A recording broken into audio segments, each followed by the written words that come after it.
بقى ازاي ما تكون في قناة معاكم كتير من زي. والنهارده هنلعب لعبة جديدة اسمها Getting Over It.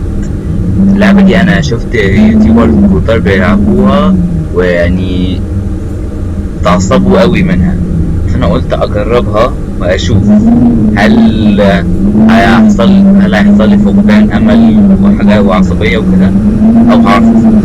فمتنسوش تعملوا لايك وتشتركوا في القناة، ويلا بينا نبدأ الجيم. اوكي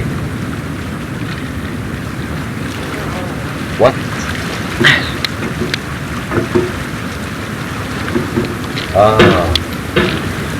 اوكي خليني اعمل كده واعمل كده. ايوه ايزي، انا ايزي، سهولة مش سهولة مش سهلة بس عملتها.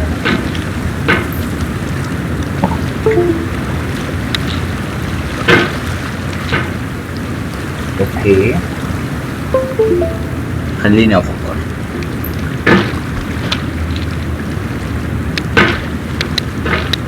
اوكي نعمل كده، ازق نفسي شوية There's no feeling more intense than starting over. If you deleted your homework the day before it was due, as I have, or if you left your wallet at home and you have to go back after spending an hour in the commute. If you won some money at the casino and then put all your winnings on red but it came up black. If you got your best shirt dry cleaned before a wedding and then immediately dropped free. If you won an argument with a friend and then later discovered that they just returned to their original view. Starting over is harder than starting up. If you're not ready for that, like if you've already had a bad day, then what you're about to go through might be too much. Feel free to go away and come back. I'll be here. Alright, thanks for coming with me on this trip. I'll understand if you have to take a break at any point. Just find a safe place to stop and quit the game. And don't worry, I'll save your progress, always, even your mistakes. This game is a homage to a free game that came out in 2002, titled Sexy Hiking. The author of that game was Jazzuo, a mysterious Czech designer who was known at the time as the father of B-games. And B-games are rough assemblages of found objects. Designers slap them together very quickly and freely, and they're often too rough and unfriendly to gain much of a following. They're built more for the joy of building them than as polished products. In a certain way, Sexy Hiking is the perfect embodiment of a B-game. It's built almost entirely out of found and recycled parts, and it's one of the most unusual and unfriendly games of its time. In it, your task is simply to drag yourself up a mountain with a hammer. And that act of climbing, in the digital world or in real life, has certain essential properties that give the game its flavour. No amount of forward progress is guaranteed. Some cliffs are too sheer or too slippery, and the player is constantly, unremittingly in danger of falling and losing everything. Anyway, when you start Sexy Hiking, you're standing next to this dead tree with reach and your strength, trying to find a way up and over, and there's a sense of truth in that lack of compromise. Most obstacles in video game worlds are fake. You can be completely confident in your ability to get through them once you have the correct method or the correct equipment or just by spending enough time. In that sense, every pixelated obstacle in Sexy Hiking is real. The obstacles in Sexy Hiking are unyielding, and that makes the game uniquely frustrating. But I'm not sure Jazzuo intended to make a frustrating game. The frustration is just essential to the act of climbing, and it's authentic to the process of building a game about climbing. A funny thing happened to me as I was building this mountain. I'd have an idea for a new obstacle, and I'd build it, test it, and it would usually turn out to be unreasonably hard. But I couldn't bring myself to make it easier. It already felt like my inability to get past the new obstacle was my fault as a player rather than as a builder.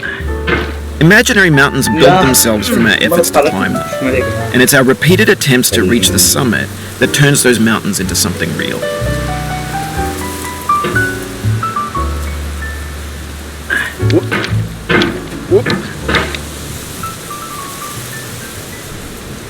خليني اظبط.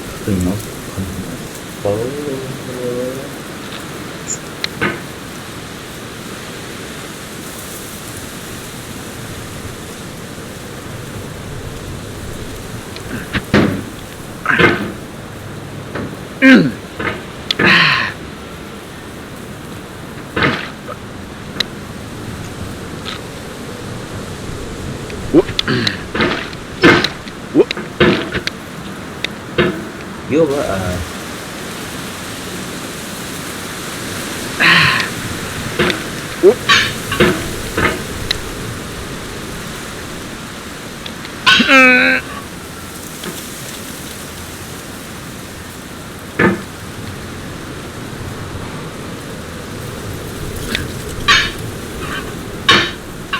يس.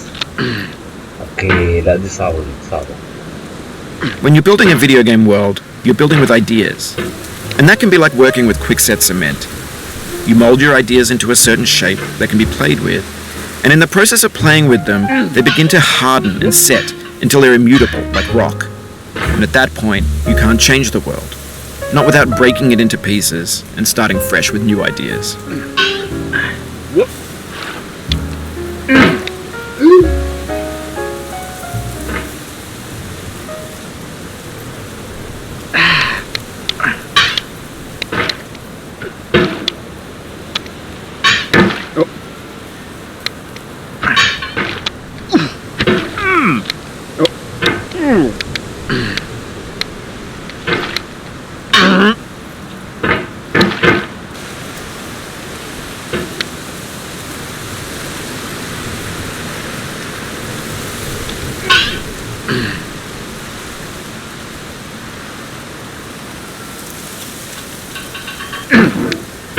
لا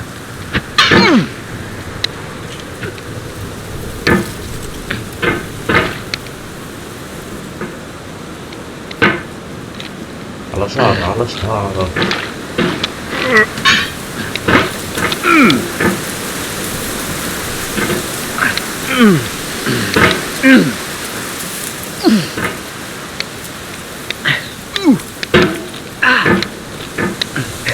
جماعة أنا بوقف بالأمل فعلا.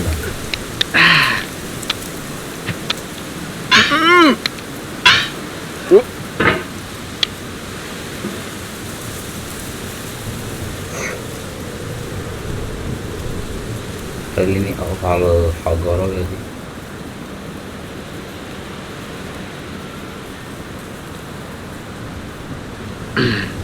وخليني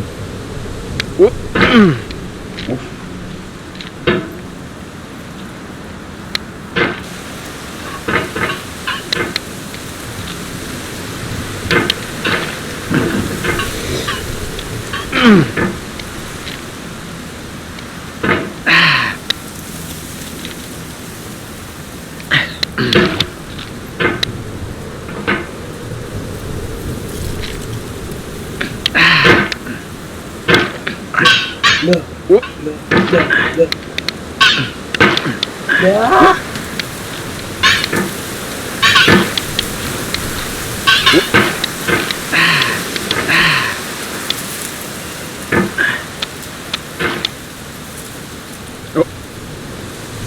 You've done this part before. You know it's possible.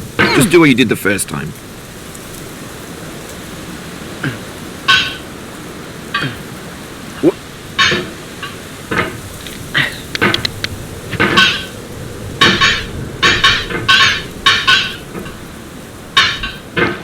ليه؟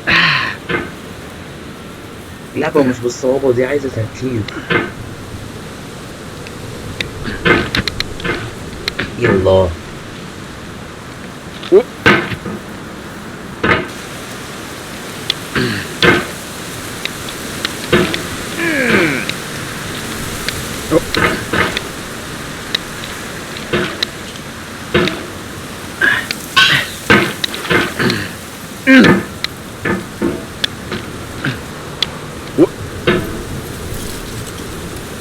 بليز.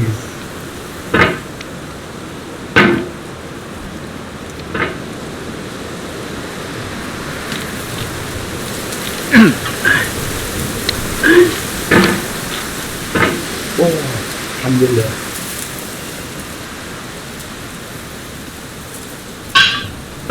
لا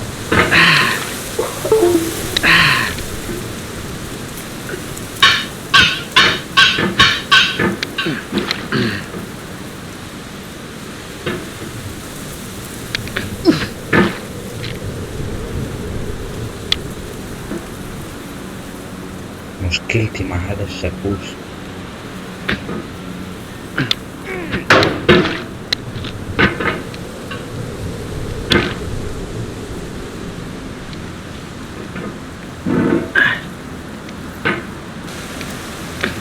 بس لو عرفت اطلع على الحجرايه دي الموضوع هيكون اسهل. يبقى نو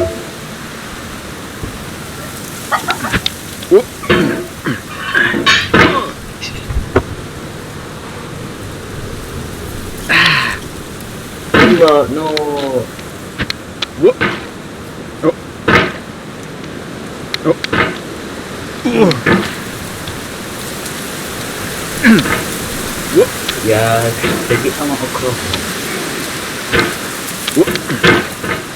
كرهت يا جماعة، أنا وقعت.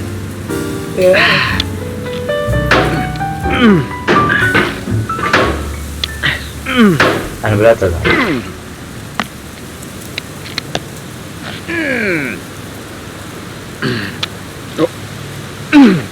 يبقى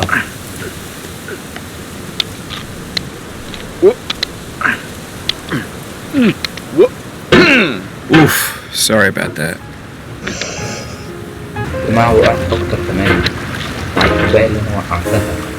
اللي أنا وقعتها.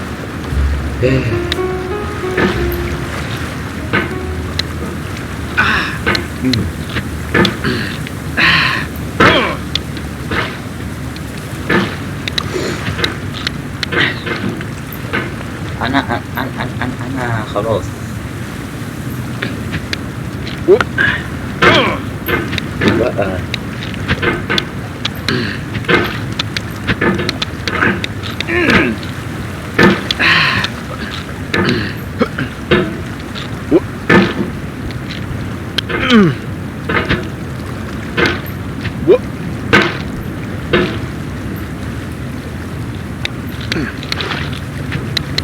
بقى